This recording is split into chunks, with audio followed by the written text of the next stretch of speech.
Mesdames, Messieurs les parlementaires d'Eure-et-Loir et de Mayenne, Mesdames, Messieurs les élus, Monsieur Progetti, nouveau DRAF de la région Centre depuis ce matin, bienvenue au nord de notre belle région, Mesdames, Messieurs les présidents, chers Xavier, chers amis, bienvenue en Eure-et-Loir, premier département céréalier et donc de paille de la région Centre, mais aussi du grand bassin parisien. Département où la notion de paysan bâtisseur est essentielle. La cathédrale Notre-Dame de Chartres en est certainement le meilleur symbole. Ce mur, derrière nous, nous le rappelle. Chez les jeunes, et je tiens à remercier le président des jeunes agriculteurs pour son soutien indéfectible, chez les jeunes, je disais, on a l'habitude de dire que l'Eure-et-Loir sans ses paysans, c'est comme Chartres sans sa cathédrale. Ce que nous vous proposons dans quelques minutes, c'est de visiter la nouvelle construction des paysans d'Eure-et-Loir et de Mayenne, celle de la solidarité. Sur place, nous aurons l'occasion, avec Florence Desillières, présidente de la FDSEA 53, de vous conter cette grande aventure que nous vivons tous ici présents pour pallier à la sécheresse historique de ce printemps dans nos deux départements. Donc, Monsieur le Ministre, cher Xavier, chaque département est bien sûr différent. Mais comme vient de le dire Éric, il est une dimension essentielle qui nous unit tous, la solidarité. Nos deux FDSEA ont fait la démonstration qu'un syndicalisme fort permet une mobilisation exemplaire.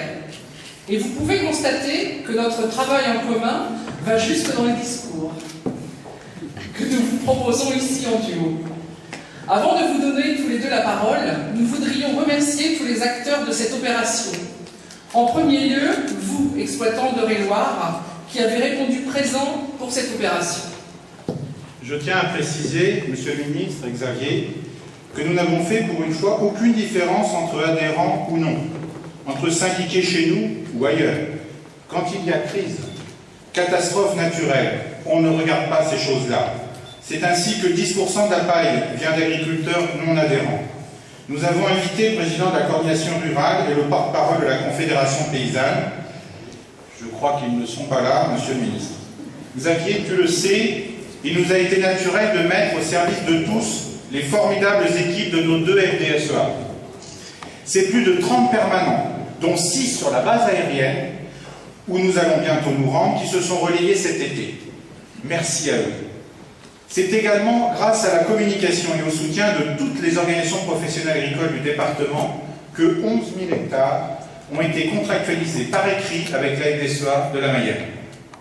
Merci au président de la Chambre d'agriculture, Serge Philippe, du Crédit Agricole, du Crédit Mutuel, des 5 coopératives d'Eure-et-Loir, la SCAEL, Agralis, Interface Céréales, Cabet, Bonneval, Groupama, AIEL, ainsi que de la MSA. L'une de nos contraintes principales fut le délai d'enlèvement de la paille, faute de pouvoir réunir le nombre de camions nécessaires pour l'acheminer dans les temps. Nous avons dû en organiser le stockage d'à peu près le tiers pour permettre de libérer les champs rapidement. Il n'est pas question de compromettre les semis pour la campagne suivante. Ce stockage, nous avons pu le faire grâce à vous, Monsieur le Préfet, et à un excellent chef d'orchestre, votre directeur de cabinet. La diligence de l'armée, et je remercie le colonel Guibon, représenté par le lieutenant-colonel Evelyn, du terrain et Jean-Fol. En premier lieu, je tiens à remercier Monsieur le député-maire de Chartres, Monsieur Jean-Pierre Gorge, car en tant que président de Chartres Métropole, avec l'ensemble de vos collaborateurs, il ne vous a pas fallu plus d'une demi-heure pour décider de répondre présent à cette opération de solidarité. La mise en œuvre a également été exemplaire dans la réalisation des aménagements intérieurs. Monsieur le député-maire me disait récemment, vous voyez, Chartres Métropole, c'est aussi le monde rural. Nous sommes présents, réactifs, et il faut que cela se sache. Eh bien, c'est fait. Car en tout, plus de 1000 camions et tracteurs remorques seront passés par là, avec tous les risques que cela comporte. Les services de police et d'incendie nous ont bien aidés par leurs conseils, qu'ils en soient également remerciés, ainsi que M. Gigon, conseiller général et maire de Champfol, qui nous a aidés du début jusqu'à la fin en nous laissant aller sur sa commune et pour l'organisation de cette journée.